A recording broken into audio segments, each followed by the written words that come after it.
This is Good Morning Mumbai, and you're with Hrishi K. Radio 1. The Honorable former Minister of External Affairs, Government of India, Mr. K.Natwar Singh is in studio. His autobiography, One Life Is Not Enough, is really flying off the shelf, and he is in studio for a conversation with me. Good morning, sir. Welcome. Morning, thank you. I've got to start off right at the top by asking you about what everybody wants to ask you. Did Priyanka Gandhi and Sonia Gandhi ji come and visit you on the eve of the book release? What really transpired, sir? On the 28th of April, an interview of mine appeared in the Economic Times. That's right. And actually the man interviewing me asked me, will you be writing about the events in May 2004 before the swearing in of the government? I said, yes, I will be. Then he said, you must be very bitter and want to take revenge. I said, it's not a part of my character, but I will tell the truth. So that very day, Priyanka rang up to say if she could see me. So I said, no, I am busy. I'll see you after a week. So on the 6th of May, she called again. And so I said, come and see me tomorrow. And so she came at 11 o'clock. And then about 15 minutes later, Sonia Gandhi arrived unannounced. And then what transpired? Did they say something? No, Did they I ask you for had something? told Priyanka, because I've known her since she was... Yeah, since she was a child. But I've had a rough time for the last 8 years. And there's nothing that was not done to us and my family. And I didn't expect this from your mother because, as you know, I've been very close to your family for a long time. And then I told her what really happened now, bank accounts, bugging, false cases, IB chairs being sent to us. Then when Sonia came, I said, I've told Priyanka what happened in the last 8.5 years. And she said, I didn't know. So I said, but nobody's going to buy that because the Congress party, nothing happens without your knowing or your approval. And so she said, I'm sorry. And then I said, Manmohan Singh wouldn't have raised a finger against me unless he had your approval. And so it went on in this way. It was an unusual meeting. And she said that, you were my closest friend. I said, yes, I was. And as you know, there are things that we discussed. Some of them I didn't even tell Priyanka and Rahul. So I said, well, that's what you've done to your closest friend. So there has been a feeling of hurt and betrayal over the passage of time, obviously, sir. No, I wouldn't use the word betrayal. I'm very deeply disappointed and hurt. Let's come to the Walker report. It's something that has been a very contentious issue in this country over the passage of time. You have continuously denied its content. You've also gone on record to say that you tried to clear your name, and at every step, there were impediments that were put. No, you see, the Walker report came out on the 27th of October 2005. That's right. I had been leading our delegation to the UN earlier in the month. And then I had gone to Moscow to have talks with my counterpart, Sergei Lavrov, the foreign minister, and I also met President Putin. We had very good discussions. So when I got to Frankfurt, there was no direct flight at that time to Delhi, so I had to spend the night there. Now, then in the morning, our ambassador at the UN rang up to say that the report had appeared and it mentioned the Congress party, myself, and a number of corporate houses. So I was absolutely appalled. And my initial reaction was to go and see Walker. And then I'm going to Delhi in about 8 hours and I'll talk to Manmohan Singh and Sonia Gandhi. Just then a telex message arrived that the spokesperson of the Congress party said that the Congress is clean, Natwar Singh can take care of himself. Now this I knew couldn't have been done without Sonia's approval. So when I got back to Delhi, I didn't go and see her. You see, the Walker report dealt with the corruption in the United Nations, particularly about in the Secretary General's office and his son Kojo Anand. And the report came out, it had nothing to do with anybody else. And it was when it was announced, my son's name doesn't appear in the report. But they also went after him, took away his passport. Then when the Pathak Inquiry Committee was set up by government to go into what I am supposed to have done. So the conclusion of the Pathak Committee was that there is no material to show that Shri Natwar Singh derived any personal or financial benefit from the contracts. That would have been over. In any case, the program was a United Nations program, bona fide, and anybody could do business. I had nothing to do with it. I had led a Congress delegation to Baghdad in 2001, carried a letter from Sonia Gandhi. Now, I knew the Iraqi leadership quite well, particularly the Deputy Prime Minister and Foreign Minister Tariq Aziz. So we had gone on his invitation. At no time were we discussing the Walker Report or any contact at all. Why do you feel you've been victimized? I mean, there's got to be a reason why all these things happened with you. Is there a particular reason? You see, Sonia is not accustomed to defiance, and I defied her. And this is a wholly novel experience for her. Now, if I had been a weak character, I would have collapsed and gone and said, On what account did you defy her, sir? "Oh, I didn't go and see her." Yeah, no.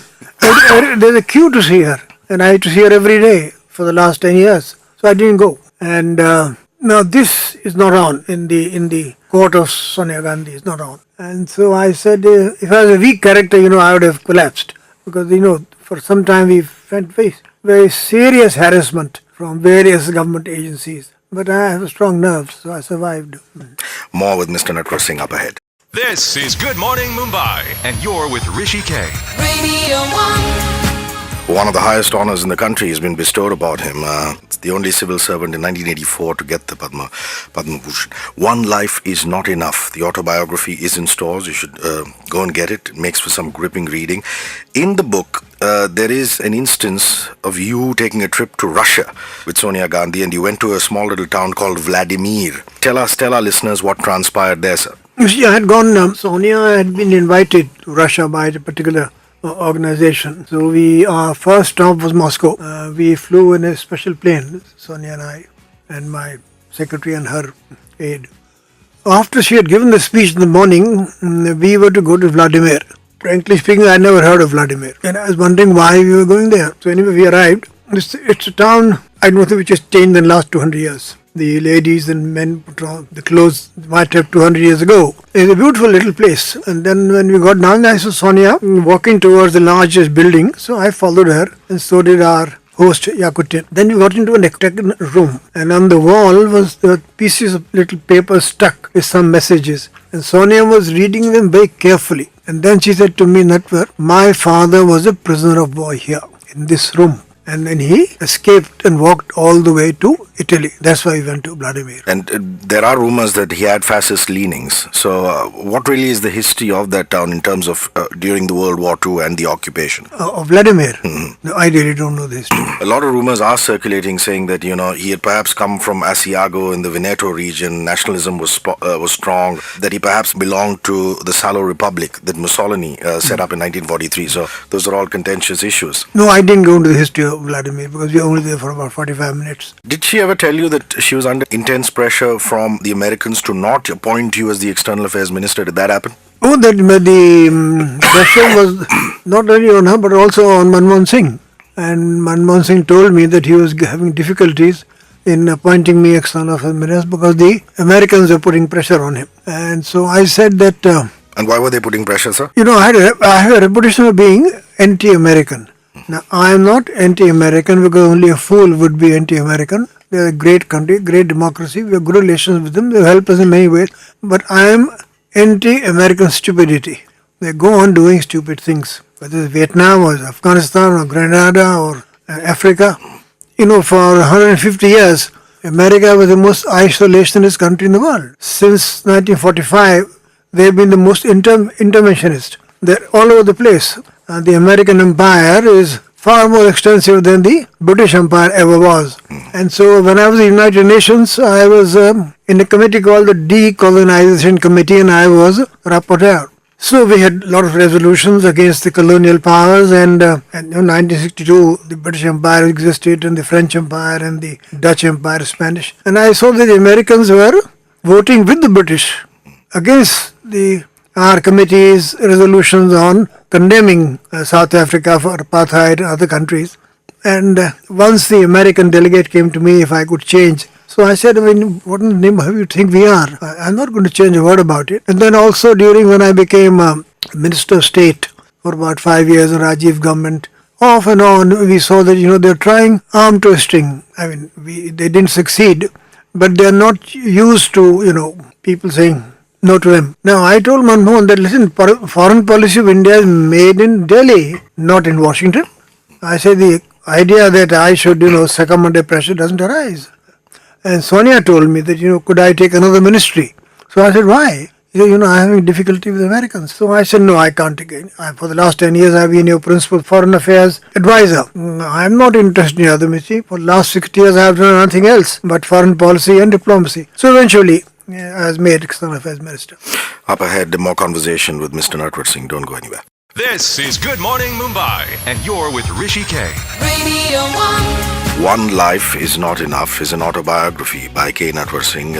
He is former Minister for External Affairs, a man who is extensively traveled, so well read, and it comes across in certain accounts in the book. Let's do a bit of history that has been mentioned in the book. It speaks about another widely speculated issue about Pandit Jawaharlal Nehru's relationship with Edwina Mountbatten. And there is a portion where you talk about the Pandit Nehru's return from China. I think it was October of 1954. Well, it's now very well known, established, and there are books available, and there are 2 or 3 biographies of Lady Edwina Mountbatten.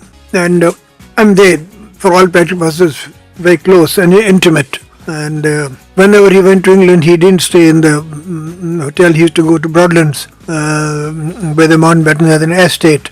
And whenever she came to India, she used to stay with him in Tinmurti House. Now, there are letters, there are about 150, 200 letters, which will not be disclosed for another 100 years. Now, they are the most intimate letters. Some of them are with Sonia Gandhi, some are in the Broadlands archives, and they are very, very intimate letters. And even Which archives, sir? Where are they? Broadlands. The Broadlands, where the Mountbatten's estate is. Estate, yes. Mm-hmm. And it was all over the British press at the time. Now, books have been written about it. There's a French novel about the love affair. So it's nothing new. But there was a point where he actually wrote about his China experience, which is contentious because there is an oath of secrecy as far as being the Prime Minister of this country is concerned. He came back from China on, I think, 2nd of November or December. Maybe November. Or end of October, I don't remember. But the first letter he wrote to her was from the Raj Bhavan in Calcutta, giving the details of what transpired, which I thought was quite strange. But this didn't become public till we published the selected works of Jawaharlal Nehru. The letters are there, and they're no longer secret. I mean, that anybody can read them. He had a long correspondence with Mountbatten on internal affairs, India's foreign policy, India's domestic policy. Because you've been so close to the family over the passage of time, Indira Gandhi and yourself, sir, you went to Afghanistan together. And apparently you visited Babar's grave. That's right. So recount that incident, which is also Well, mentioned. We had a light program in the afternoon on the 2nd or 3rd day. So she said, let's go for a drive. Okay. Now the Afghan security were very, panicky. That it wasn't our program at all. So anyway, we were driving, and then on the left side, on the shoulder of a hill, we saw a sort of spot where there were lots of green trees and all. There's a Sonia Gandhi asked the Afghan protocol chief, what is this? So he said, this is Babar. This is the Babar's grave here. So he said, let's go. So another panic in the Afghans. Anyway, we arrived there, and it's a wilderness. So with some difficulty, we were able to locate Emperor Babar's grave.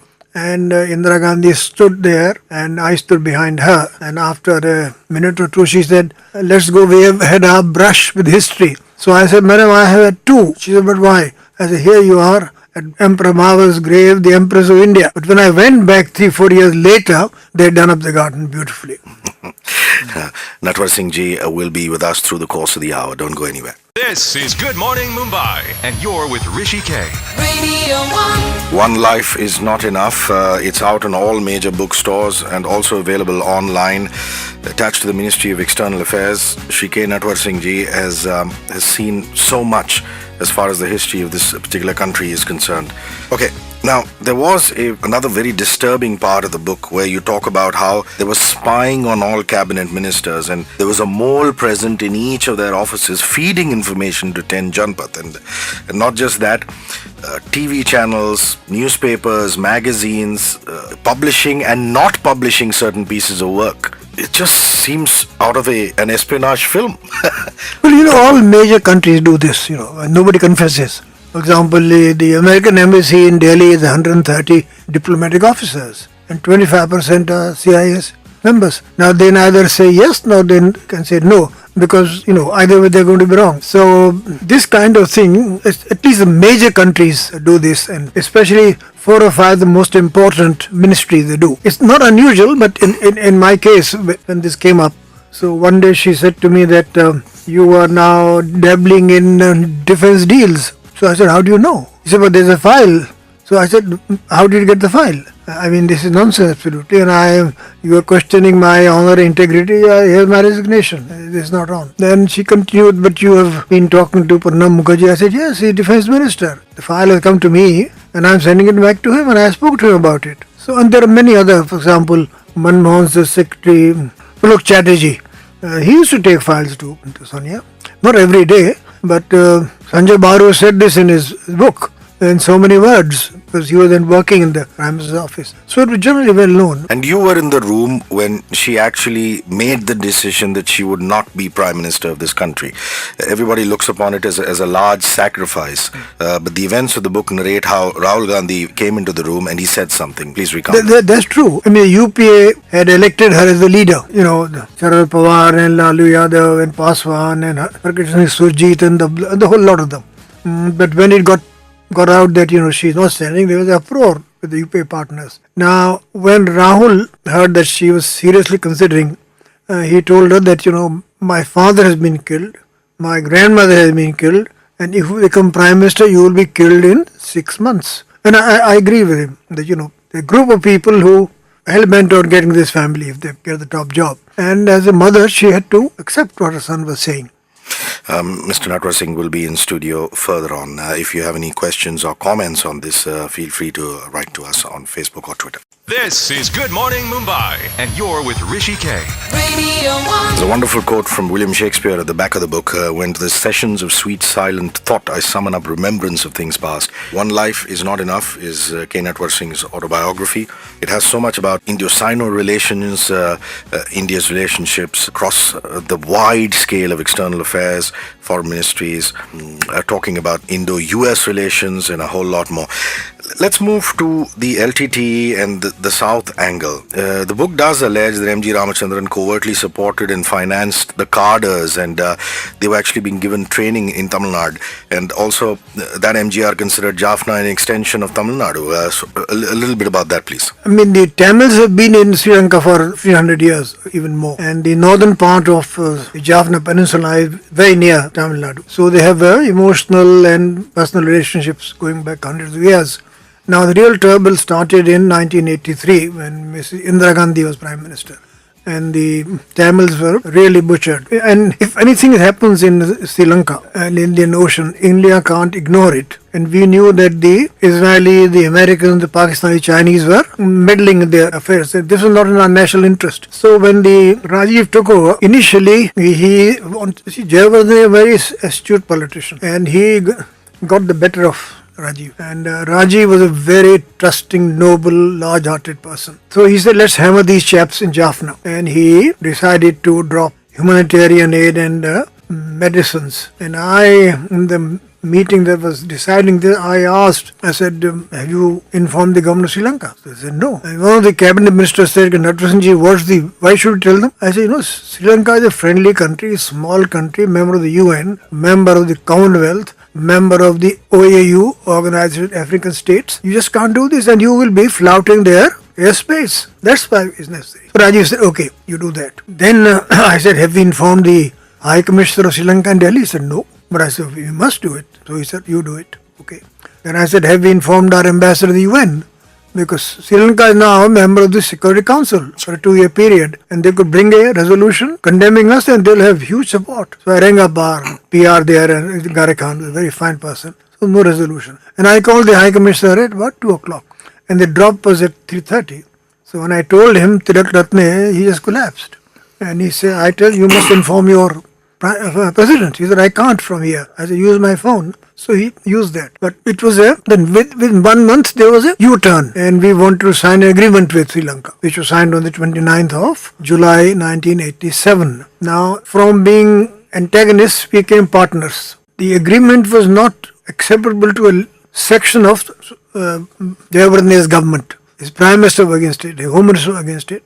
So when we landed in Colombo on the 28th 8th, there was not a soul because we couldn't go by road. There was a crowd of 30,000 people. So we went to helicopter. Now, wherever Rajiv went, he used to attract huge crowds. There was nobody there. Then the signing ceremony, half the cabinet didn't turn up. Then the former Prime Minister, Sri Bandar Naike, refused to come to the ceremony, refused to come for lunch and blamed Rajiv for interfering in the internal affairs of Sri Lanka.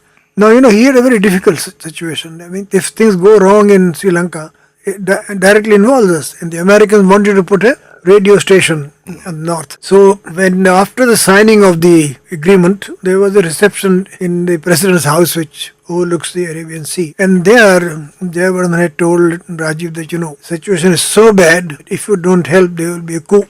So Rajiv said, okay, though he decided to send troops. Now, Narasimha Rao was also there. He didn't consult him or me. And I can understand the emergency. But it was, the agreement was sabotaged from the right beginning. And we committed a large number of our troops. And many of them were killed because Prabhakaran used to intercept all our messages.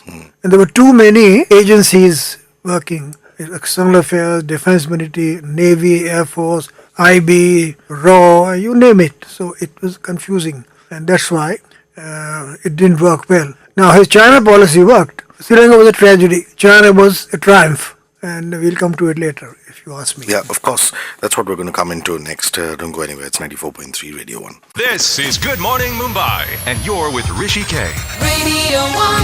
Mr. Natwar Singh is here, former Minister of External Affairs, and we're talking about various things regarding government policy. China has been an area or a country of special interest for you, sir. In your early days, your primary task was to liaise for Chow En-lai on his fateful visit to us, during which talks between Pandit Nehru and Chow En-lai failed, and the relationship, Indo-Sino relationships, actually spiraled downwards, which led to the 1962 war. And subsequently, you did remark earlier on in the interview that there has also been a triumph of Rajiv Gandhi's, whereby his China policy did succeed. So talk about Indo-China. See, when he appointed me Minister of State for External Affairs, I asked him, Prime Minister, what are your foreign policy priorities? So he said, Natwar, you tell me yours. I said, we have bad relations with the United States, with Pakistan and with China. Now, what do you expect the Indian diplomats to do? So he said, what are your suggestions? I said, let's begin with China. Nobody will say that you will have a sellout because you're Nehru's grandson, Indira Gandhi's son. You have 413 Lok Sabha members, which no other party has ever have. And we should plan one. I also said there is a strong lobby within the External Affairs Ministry which is opposed to your going there. This includes the External Affairs Minister Narasimha Rao. It includes Partha Sarathy Senior. It includes Dr. Gopal, who was a son of Dr. Radhakrishnan. He said, you go ahead, I don't have any 62 hang up. Then, nothing could happen in 87 because the Bofors came, Sri Lanka came. So, real serious work on the visit started in early 1988. And then Rajiv worked very hard. Then we sent a secret visit P.N. Haksar, who had been Indira Gandhi's principal advisor. And he met the Prime Minister, Chao Ji-chiang, and who said, we will welcome the Indian Prime Minister. So then Rajiv, mastered his briefs and it on the fingertips. We were all, how to change India's attitude towards China. I mean, unless you had national support for what he was doing, it was necessary. So each of us, 6-7 of us, he listed MPs whom we had to ask or leaders of parties. So my duty was to contact Mr. Namudripat, Mr. Rajesh Rao of the CPI and Mr. Jyoti Basu. They all said, please go ahead. Others met Mr. Vajpayee, Mr. Advani. Everybody said, please go. Now then we had this national consensus. Then we said, okay, we'll go ahead with the visit. And this was a big plus. So when Rajiv arrived, the reception was not cold, but diplomatically cordial and correct. And so next day's papers he was not on the front page. And Rajiv said, no, what is all this? I said, you wait. This visit depends on your meeting with Deng Xiaoping, because he is the man who matters here. So when he met Deng Xiaoping, as soon as he came out, he said, how are you, my young friend?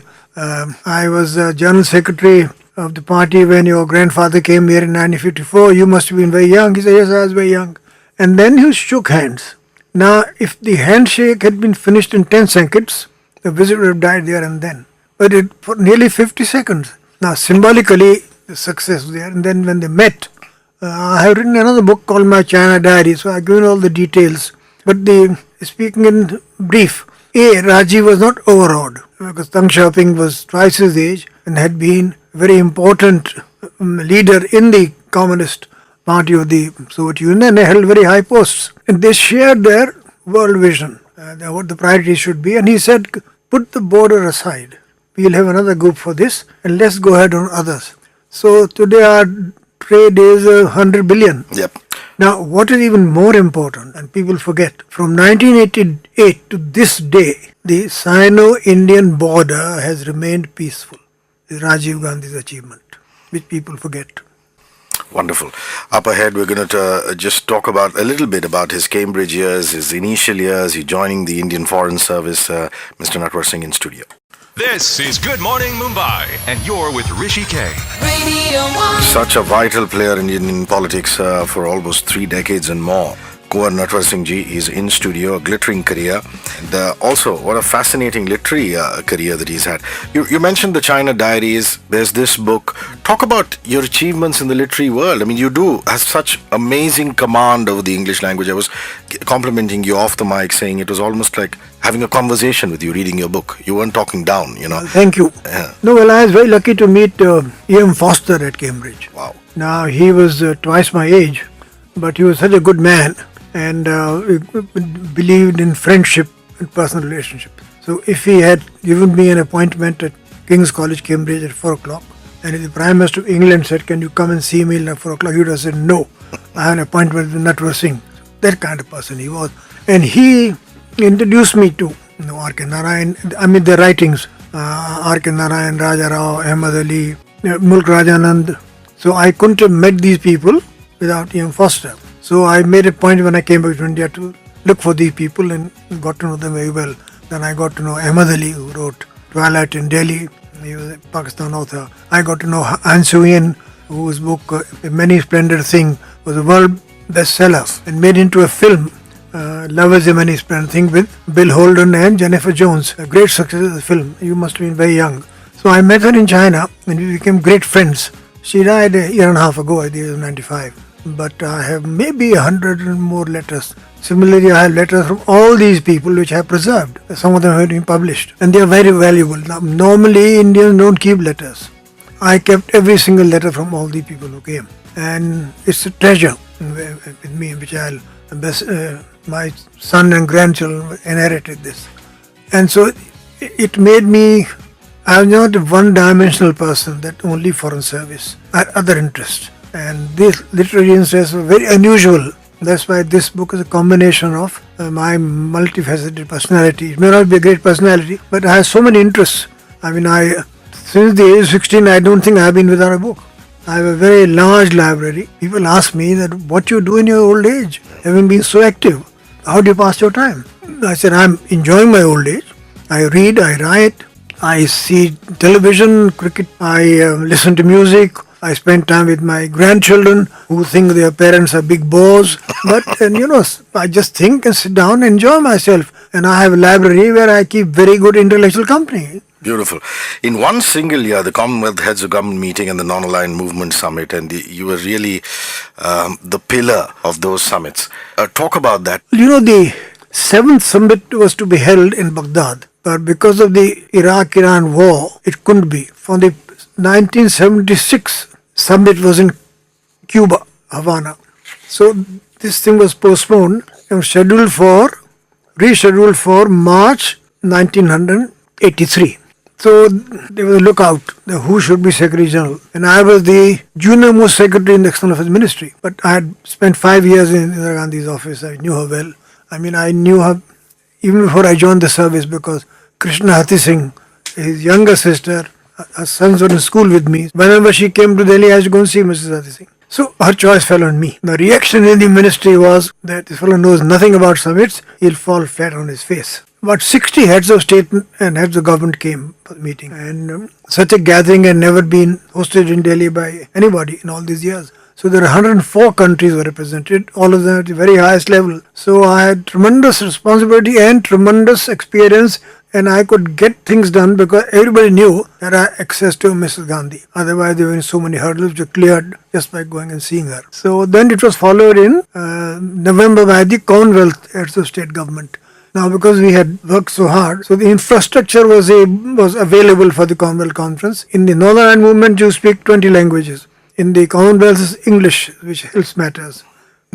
But still, in both summits, because Indira Gandhi became chairman of the Northern Ireland movement, That's right. succeeding Castro. The difficulty one we had on the very first day of this session on 7th of March, my deputy chairman said, "Sir, we have a hell of a problem. Mr. Arafat is very upset and he's leaving in a few hours." So I informed Mrs. Gandhi. I said, "Please, you come and bring Castro with you." So she came to Vigyan Bhavan, and by then she had told Castro that, this is a terrible problem. So I told her that Mr. Castro is chairman till the afternoon session when you take over.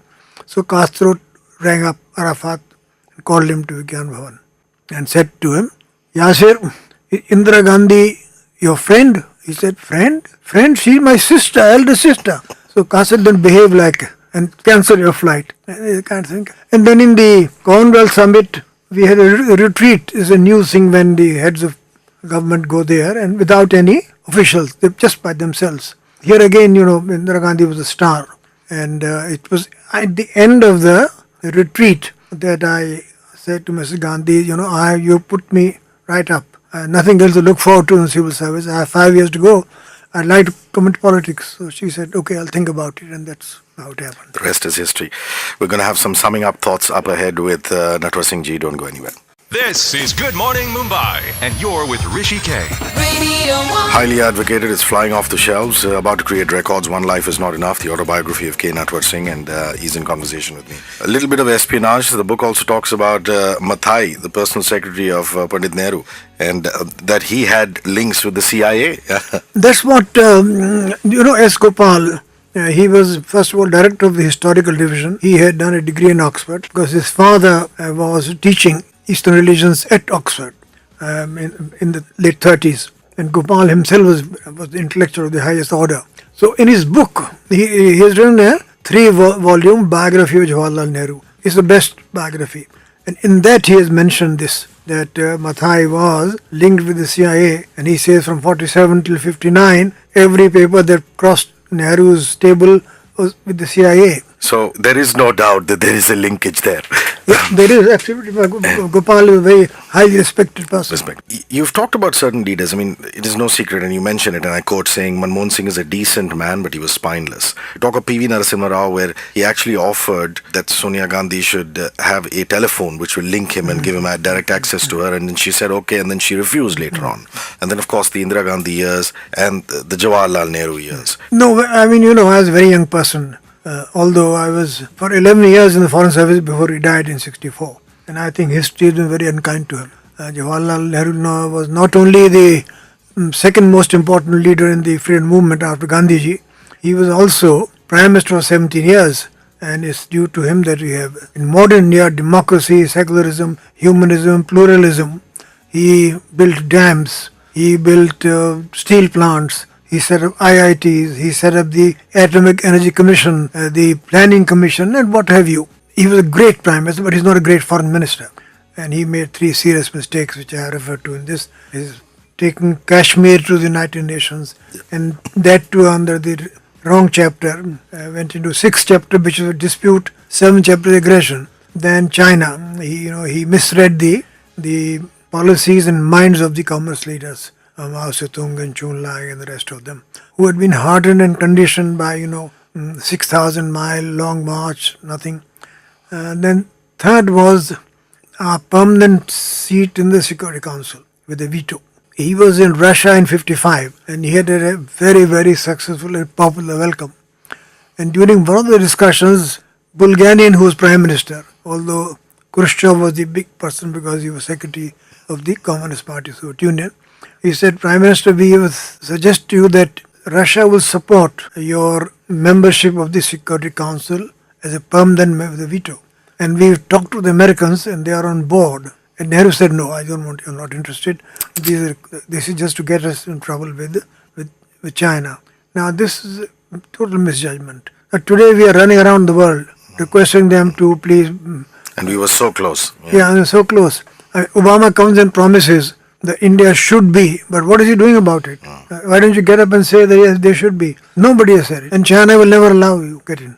Your years with Pakistan, you know. Yeah, I was ambassador to Pakistan from 80 to 82. And this is the most important and most challenging post for a foreign service of Islamabad. Because, emotion goes into it, history goes into it, suspicion goes into it, everything goes into it. And the residual problems of the partition still exist. One family's member is buried in Delhi, another married in Karachi, intermarriages take place. So it's very complicated. And the Indian ambassador, now they're high commissioners, as ambassador because Bhutto had walked out of the Commonwealth after Bangladesh. He's a very important chap there. And then I was very fortunate because Ziaul Haq was a Stephanian. So was your alma mater. Yeah. So he was very proud of it. He said, Bhutto is from Oxford, I am from St. Stephen's College. So I had easy access to him and we developed a good rapport. That doesn't mean I became familiar with him or that he would change his policy because of me. But access helped in so many ways. And then I have also mentioned my meetings with Mrs. Nusrat Bhutto. Yep. Because very few people know exactly what happened. So when I asked to see her, it was very difficult. Because she lived in Karachi and I lived in Islamabad. And there was surveillance round the clock against the lady. Anyway, when I came to Delhi for consultations, I told Mrs. Gandhi that, Indian embassy has had nothing to do with the Bhuttos. I said, we must change this. So he said, okay. Nusrat Bhutto had written a letter of condolence to Indiraji for Sanjay's death. So she said, I am going to reply and you take the letter. So the letter came. That gave me an excuse too. So how to get in touch with her? So we got hold of Bhutto's dentist, who was a member of the PP, and he helped. Mani Shankar Iyer was the Consul General working under me. And he was very successful Consul General, a lot of contact, but he had no contact with the Bhuttos. So then we informed them and then I decided to go. It's very near where the Consul General lives, Clifton. Then we drove, then, so many plainclothes men, all the rest of it. And the house looked, like a ghost house. And he went and came in and then, as soon as we got introduced, she said, I wasn't sure that you would come. Because we got so many conflicting messages. I said, no, the Indian ambassador said, and here's a letter from Mrs. Gandhi. Then I said, I'm going to ask you a very painful question. Please forgive me. But there's so much confusion. How exactly did your husband die? And then she said that he had been refused medical aid. So he has become very, very thin. He has serious trouble with his gums. They won't let a dentist come. So when it was decided to hang him, the Pakistan authorities sent a major journal. This was a report of the atrocities of the Pakistani in East Pakistan. And he said that if Mr. Bhutto, you sign this and say this is wrong, we'll let you be free. So Bhutto got very upset and, went for the chap. He was very thin then. That fellow pushed him and he fell on his head.